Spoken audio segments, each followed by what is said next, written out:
다 함께 기도드리도록 하겠습니다. 사랑이 많으신 하나님 아버지 감사드립니다. 오늘도 먼저 말씀을 묵상하고 또한 이렇게 기도하면서 주님과 하루를 시작하게 해주시니 감사합니다. 하나님 아버지, 오늘도 저희들을 지켜주시고 입술로 범죄하지 않고 생각으로 범죄하지 아니하고 오직 주님만으로 인하여 기뻐하고 감사할 수 있는 복된 하루 될 수 있도록 은혜 베풀어 주시옵소서.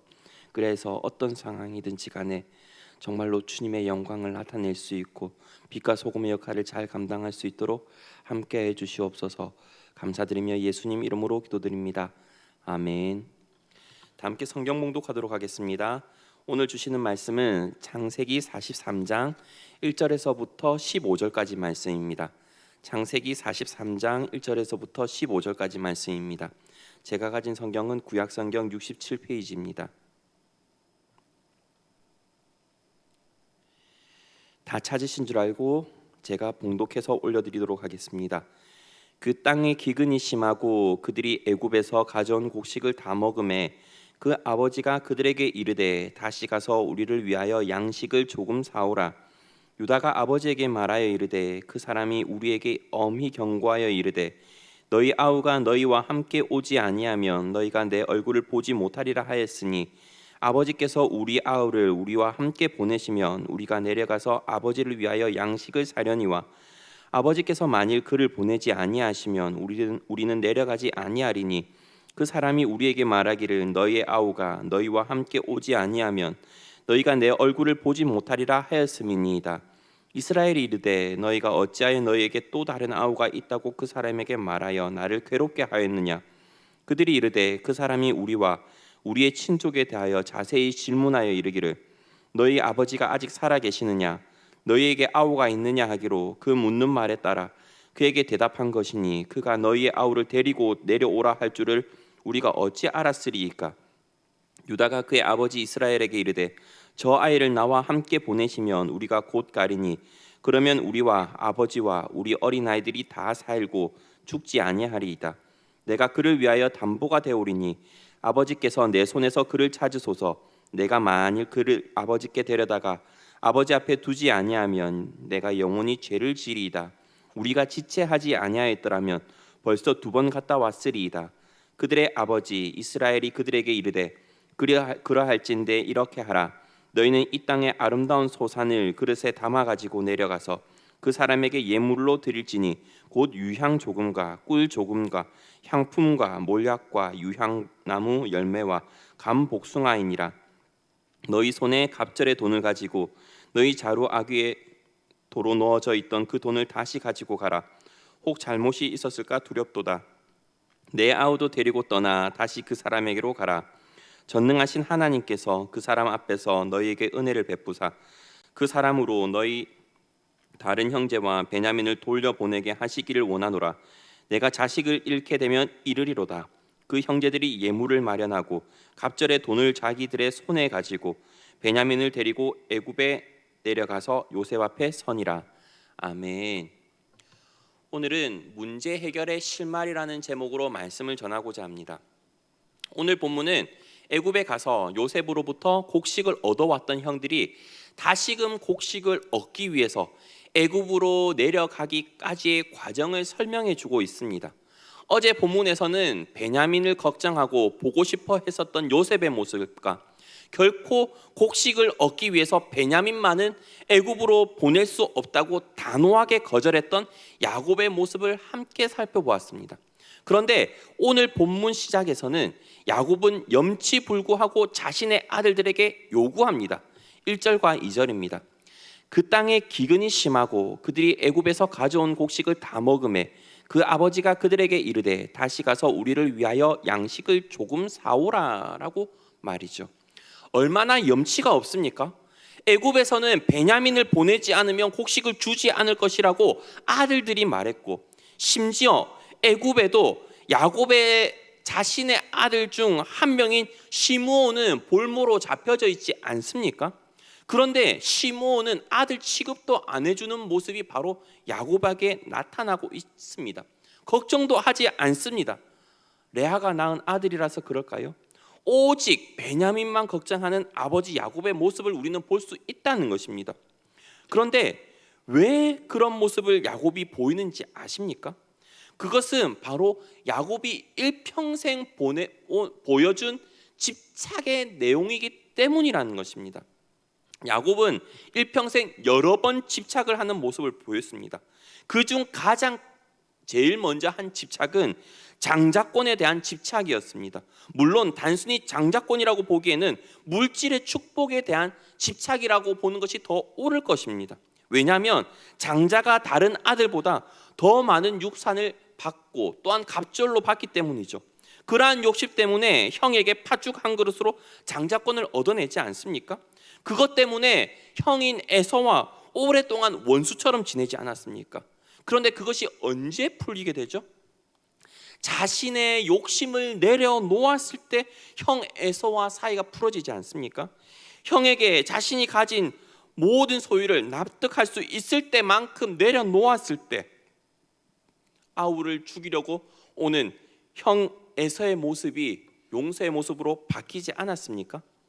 또 요셉은 두 번째 집착도 보였다는 것입니다. 그것은 바로 사랑에 대한 집착이었습니다. 바로 아내 라헬에 대한 집착이었죠. 사랑하는 아내인 라헬을 얻기 위해서 무려 14년 동안의 고생 끝에 라헬을 아내로 얻게 되었습니다. 그런데 그로 인해서 가정이 행복했습니까? 레아와 라헬, 그리고 레아의 시종인 실바와 라헬의 여종인 비라, 이렇게 4명 사이에서 야곱의 아들들이 태어나게 되고 또 그 아들들 사이에서 나오는 그 질투와 시기 때문에 심지어 야곱은 죽었다고 생각을 했던 사람이 바로 요셉이 죽었다고 생각했던 사람이 바로 이 야곱이라는 것입니다. 그런데 이 라헬에 대한 집착이 언제 끝납니까? 라헬이 죽고 나서야 끝나지 않습니까? 그런데 요셉의 집착이 라헬이 죽고 나서 끝났나 하면 그것도 아닙니다. 그 집착의 대상이 바뀌었을 뿐이죠. 바로 라헬이 낳은 2명의 아들에 대해서 집착이 갑니다. 먼저는 요셉에게 집착이었죠. 하지만 요셉은 형들의 시기 질투 때문에 애굽으로 팔려간 줄 모르고 죽었대 생각하니까 그 집착의 대상이 누구에게로 바뀌죠? 베냐민에게로 나아가지 않습니까?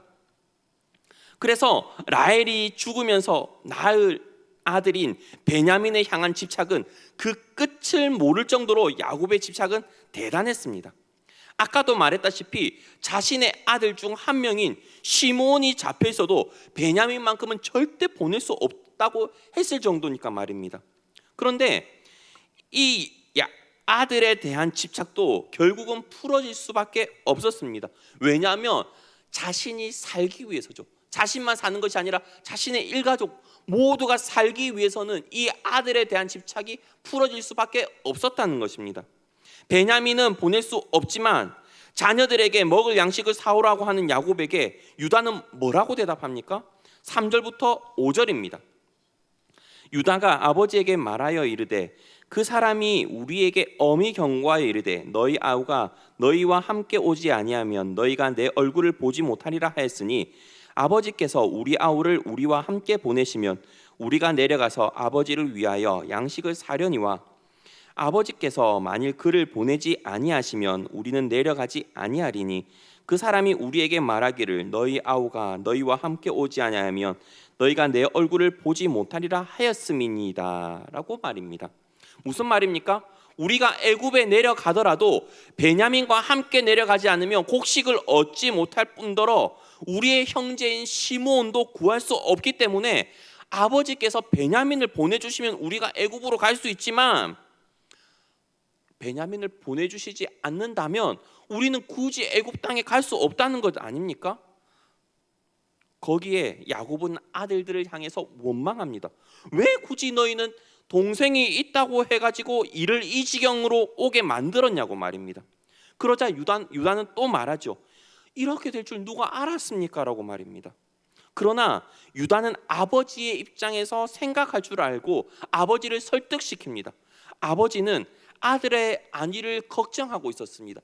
바로 야곱은 오로지 베냐민의 안위만을 걱정하고 있었다는 것이죠. 그렇기 때문에 유다는 그런 아버지의 마음을 알고 어떻게 설득합니까? 9절과 10절입니다. 내가 그를 위하여 담보가 되오리니 아버지께서 내 손에서 그를 찾으소서. 내가 만일 그를 아버지께 데려다가 아버지 앞에 두지 아니하면 내가 영원히 죄를 지리이다. 우리가 지체하지 아니하였더라면 벌써 2번 갔다 왔으리이다 라는 말씀입니다. 무슨 말이냐면 혹시 베냐민에게 나쁜 일이 생기거나 시므온처럼 베냐민이 잡히게 될 경우, 그런 경우 자기 자신이 담보가 되어서 대신 잡히더라도 베냐민의 안전만큼은 책임질 터이니 보내달라는 말 아닙니까? 그리고 쐐기를 박는 말을 하죠. 아버지께서 베냐민을 진작 보내줬다면 지금까지 우리는 양식 걱정을 안 하고 2번이나 갔다 왔다고 말입니다. 야곱은 유다의 말을 듣고 생각하고 계산을 했을 것입니다. 왜냐하면 베냐민의 안전은 유다가 책임져 주기로 했다는 말에 일단은 안심했을 것입니다. 게다가 유다는 이미 자신의 아들을 둘이나 잃어버렸지 않았습니까? 그래서 아들 잃은 아버지의 심정을 그 누구보다도 잘 아는 사람 아닙니까? 그렇기 때문에 유다만큼은 다른 아들들에 비해서 믿을 수 있었고 신뢰할 수 있었을 것입니다. 그리고 자기가 이미 베냐민을 보냈더라면 또 자신뿐만 아니라 온 가족이 이렇게 양식 걱정하지 않았을 것이라는 유다의 말도 일리가 있었기 때문입니다. 또 더 이상 미루기에는 곡식이 없는 것도 사실이죠. 결국 야곱은 유다와 그리고 다른 아들들과 함께 베냐민을 내어 보내줄 수밖에 없었습니다. 그러면서 베냐민의 안전을 책임지기 위해서 또 어떤 술책을 내어 보냅니까? 11절과 12절입니다. 그들의 아버지 이스라엘이 그들에게 이르되 그러할진대 이렇게 하라. 너희는 이 땅의 아름다운 소산을 그릇에 담아 가지고 내려가서 그 사람에게 예물로 드릴지니 곧 유향 조금과 꿀 조금과 향품과 몰약과 유향나무 열매와 감 복숭아니라. 너희 손에 갑절의 돈을 가지고 너희 자루 아귀에 도로 넣어져 있던 그 돈을 다시 가지고 가라. 혹 잘못이 있었을까 두렵도다 라고 말입니다.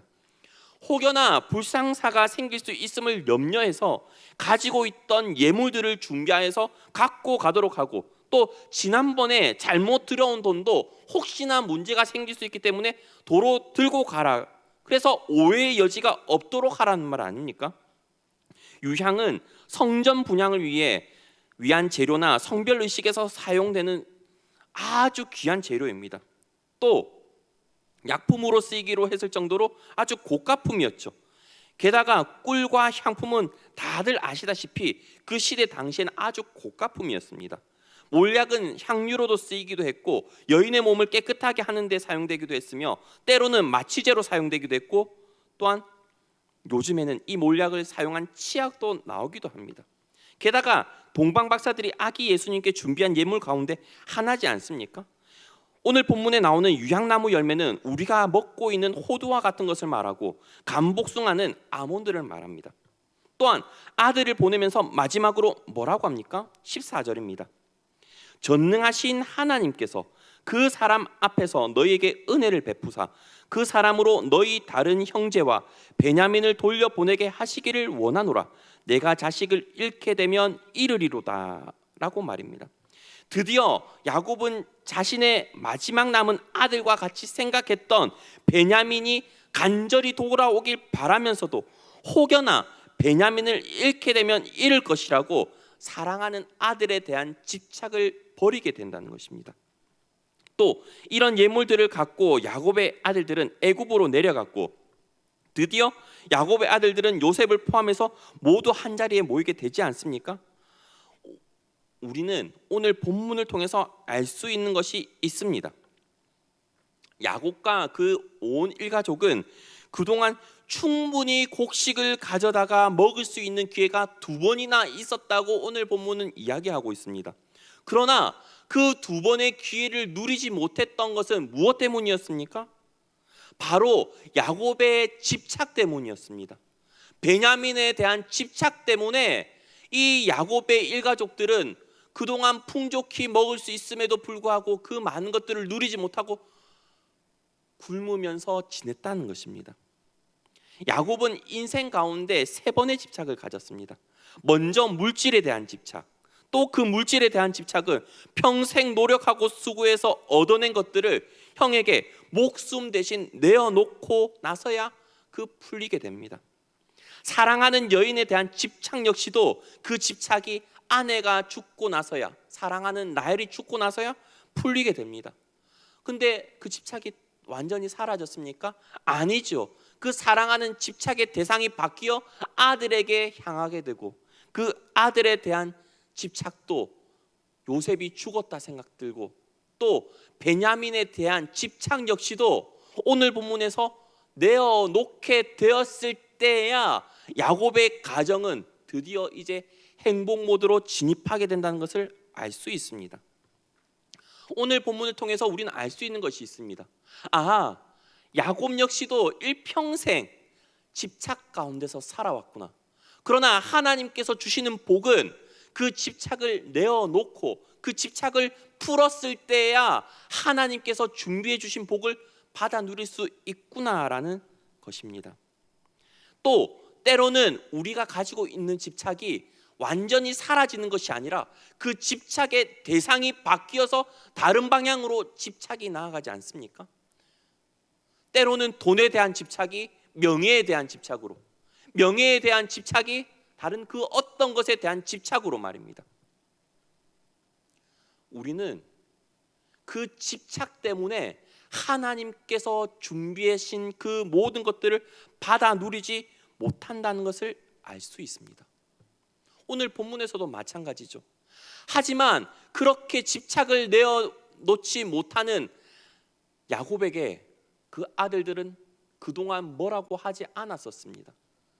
묵묵히 그 아버지가 그 집착에 대한 것들을 내려놓기까지 온전히 기다려 주었죠. 하지만 끝까지 그 집착을 내어놓지 못하는 아버지에게 오늘 본문에서는 유다는 쐐기를 박으면서 그 집착을 내어놓게 만듭니다. 우리는 오늘 본문에 나오는 야곱처럼 다른 누군가에 의해서 우리가 하고 있는 집착을 내어놓기보다는 우리 스스로 그 집착을 내어놓고 온전히 하나님만 가까이 할 수 있는 마음을 가져야 된다는 것을 우리는 알 수 있습니다. 그렇게 될 때 우리의 모든 일 가운데 중심은 예수님 중심, 말씀 중심으로 살아갈 수 있게 되겠죠. 아니라면 우리의 모든 중심은 하나님 중심, 예수님 중심에서 그 어떤 대상이나 그 어떤 것에 대한 집착이 우선순위가 될 수 있다는 것을 오늘 본문을 통해서 알 수 있습니다. 하지만 우리는 야곱의 일생을 통해서 정말로 그 집착을 내어놓았을 때에만 그 모든 것이 순리대로 풀리는 것을 경험하지 않습니까? 알고 있지 않습니까? 그렇기 때문에 우리는 오늘 하루 정말로 주님께서 내가 가진 집착이 무엇인지, 나도 알지 못하고 나도 무의식적으로 생각하고 있는 집착이 어떤 것인지 그것을 내어놓고 주님 앞에 그것을 풀 수 있는 귀한 시간 되길 바랍니다. 그래서 주님을 인격적으로 만나고 문제 해결을 받을 수 있는 복된 하루 되실 수 있길 간절히 바랍니다. 기도하도록 하겠습니다. 사랑이 많으신 하나님 아버지 감사합니다. 오늘 이렇게 또한 야곱의 이야기를 함께 나누면서 야곱 또한 일평생 여러 가지의 모습으로 집착을 했던 것을 알 수 있습니다. 또한 우리도 살아가면서 여러 가지 집착의 모습으로 살아가고 있었습니다. 우리는 어떤 집착을 하고 있고 또한 어떤 것들을 주님 앞에 내려놓아야 될지 함께 생각하고 주님 앞에 묻고 그 답을 얻는 귀한 시간 될 수 있도록 은혜 베풀어 주시옵소서. 그래서 내가 하고 있었던 그 집착들이 모두 풀리고 또한 내려놓았을 때 주님께서 나로 하여금 어떤 길을 걷게 하실 것이고 또한 나로 어떤 복을 누리게 하실 것인지 마음껏 즐길 수 있는 귀한 오늘 하루 될 수 있도록 도와주시옵시고, 하나님께서 나의 길을 평탄케 하시며 나의 걸음걸음마다 등을 비춰주시고 빛을 비춰주실 것을 믿고 한 걸음씩 전진해 나아갈 수 있는 복된 하루 되게 해 주시옵소서. 감사드리며 예수님 이름으로 기도드립니다. 아멘.